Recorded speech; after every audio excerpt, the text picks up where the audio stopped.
Thank you very much. It's a pleasure to be here today to address all of you. You know, yesterday, believe it or not, I was in Istanbul. They had the 100th anniversary of the IWF, International Weightlifting Federation celebration.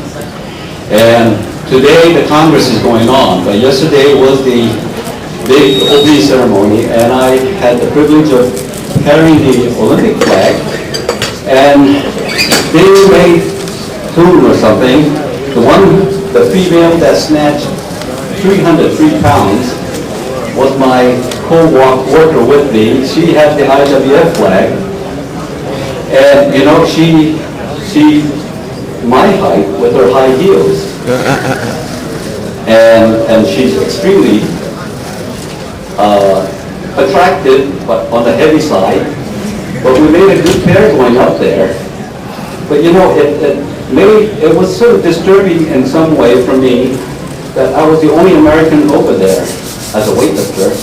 There were a number of Europeans, Suleiman Agulu, Miyaki, Alexeyev, and all the others were there. And I wondered, why can't we have more Americans at that international level? And when you reflect back, turn it down a little bit. When I reflect back to all the world's record that's being made now and compare it with the American records are really low. The world's record, I can understand, it's supposed to keep going up, but so is the American record. At one time, in the era of my time, breaking an American record was like breaking a world's record, because the record was that high. But somehow along the way, the American record stopped going up, and the world's record just kept on improving. A lot of it had to do, I think, was the mental aspect of training, how to lift correctly. Basically, the rules hasn't changed as far as Olympic lifting is concerned. And I'm glad that Bud Sharmiga is there, because he's translated a lot of the Soviet books that cover the science of weightlifting.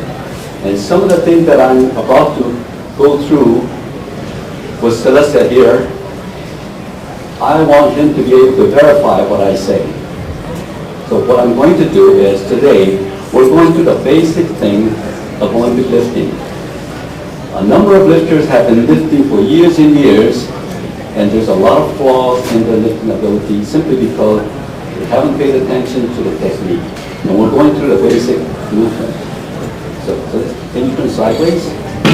Right. The start position. This is one of the most important things. Getting the proper start position. This way, she's actually has a shoulder right over the bar when she should be leaning more forward, right. The shoulders would be more over the bar. Right. Notice when she did that, her hips came up higher. The important thing of Olympic lifting is the shoulder has to be higher than the hip higher than the knee. Many times, even the heavyweights, they think they have to have their hips low, but their hip is sometimes even lower than where the knees are.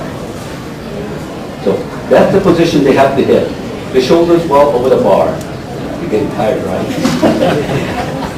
And the other most important thing, as most people seem to neglect, is the back arch. Can you get the back arch? Right. The stronger the back arch, the better. This is critical, not so much for the start of the lift, but for the finish of the lift. Because once the back breaks, you have no pulling power. You have no leverage. Okay? Can you get back into that start position? Now, the first thing you notice, a little bit more over, the balance is going to be toward the balls of the feet.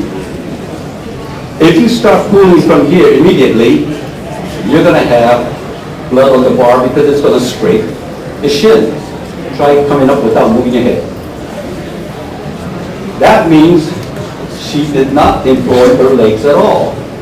The back came to come up too quickly. And that's where you get, anytime you start scraping the shin, you are not employing the legs, you are employing your back. So, how can we get the knees out of the way of the back, of the bar? by maintaining that position and start using the legs to press down. Okay?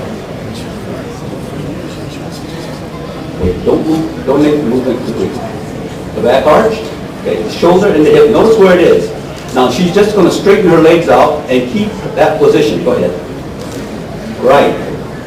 So notice, you always hear from the coaches, stay over the bar.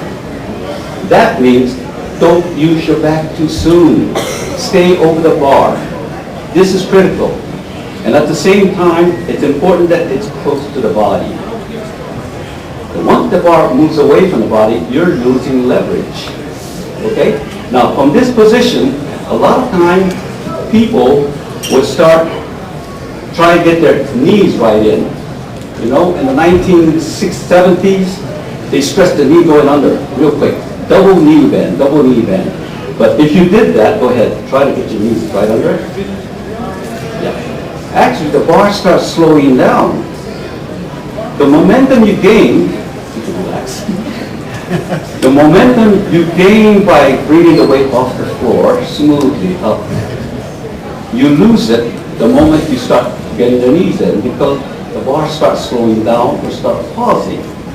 You don't want that. And besides that, when you do that knee bend, your back actually had straightened out. So you lost the back pulling power. What you want to do is stay over the bar as long as you can until your legs are almost straight. Okay? So let's continue that. Bend over more. Start from the bottom and go slowly. Okay. Right. Okay. Stay right there. When she's like this, her knees are almost straight, her legs. And she's still, the shoulders over the bar. At this moment now, her hip is going to move forward as she straightens out. Go ahead. So that's the movement you want. You don't want to have it in such a way that you start pivoting the hip going backward, because what you did then is you cut the legs off completely. You want to get the leg drive as long as you can. Do once more, push the floor. But what you're doing is, when you get to that position where the legs are almost straight, the hamstrings are very tight. You really wound the hamstring up. So that hamstring is ready to contract, bring the body right up. And that's where the finish becomes strong. And if your back at any time buckles, you lost that leverage. If your hand could open up a little bit, you lost the leverage. Anytime there's a jarring movement of the bar, you're losing leverage. So you notice that, can you try doing some snatching from the floor? Okay, now she's smooth, pulling relatively smooth. Okay, thank you. Relax. You know, most people, when they come to a certain point, it triggers a reaction of exploding. A lot of times you see 1, 2, right? When you see that 2 movement, if you don't see a smooth movement, but 1, 2 movement, that means you exploded there. And if you exploded there, something has to give. Either the barbell moves up faster, or maybe your body buckled somewhere. Your grip gives out, the shoulder hip jars, or maybe the back is buckled. But anytime all these little action takes place at the explosive movement, you lost momentum. You cut your legs short. So a real good smooth pull is one from the floor, all the way continuously with no visible change of speed, but just getting faster and faster and faster.